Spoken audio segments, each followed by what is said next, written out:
जय श्री कृष्ण। जय हो विष्णु भगवान की। कार्तिक मास महात्म कथा अध्याय 20।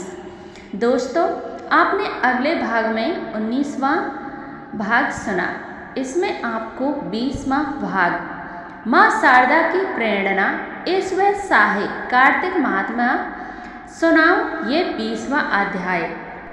अब राजा पृथु ने पूछा, हे देवऋषि नारद, इसके बाद युद्ध में क्या हुआ तथा वह दैत्य जलधर किस प्रकार मारा गया?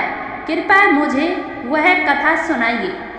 नारद जी बोले, जब गिरिराजा वहां से अदृश्य हो गए और अंधधर्वी माया भी विलीन हो गई, तब भगवान वृक्ष ध्वज चैतन्य हो गए। उन्होंने लौकिकता भक्त करते हुए बड़ा क्रोध किया और विस्मृता मना जलधर से युद्ध करने लगे। जलधर शंकर के बाणों को काटने लगा, परंतु जब काट न सका तब उसने उन्हें मोहित करने के लिए माया की पार्वती का निर्माण कर अपने रथ पर बांध लिया। तब अपनी प्रिया पार्वती को इस प्रकार कष्ट में पड़ा देख लौकिक लीला दिखाते हुए शंकर जी व्याकुल हो गए। शंकर जी ने बहकर द्रोण रूप धारण कर लिया। अब उनके द्रोण रूप को देख कोई भी दैत्य उनके सामने खड़ा होने के में समर्थ न हो सका और सब भागने छिपने लगे। यहाँ तक कि शुभ निशुभ भी समर्थ न हो सके।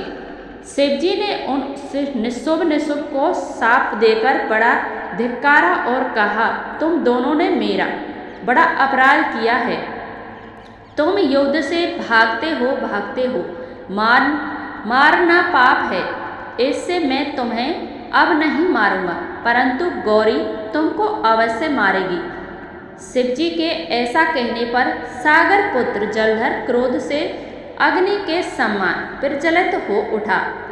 उसने शिवजी पर घोर बाण बरसाकर धरती पर अंधकार कर दिया। तब उस दैत्य की ऐसी चेष्टा देखकर शंकर जी बड़े क्रोधित हुए तथा उन्होंने अपने चरणागुत से बनाए हुए शुद्र दर्शन चक्र को चलाकर उसका सिर काट लिया।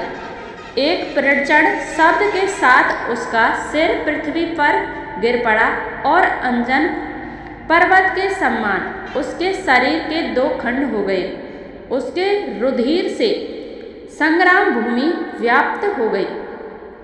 शिवाज्ञा से उसका रक्त और मांस महारोवर में जाकर रक्त का कुंड हो गया तथा उसके शरीर का तेज निकलकर शंकर जी में वैसे ही प्रवेश कर गया जैसे वृद्धा का तेज गौरी के शरीर में प्रवेश हुआ था।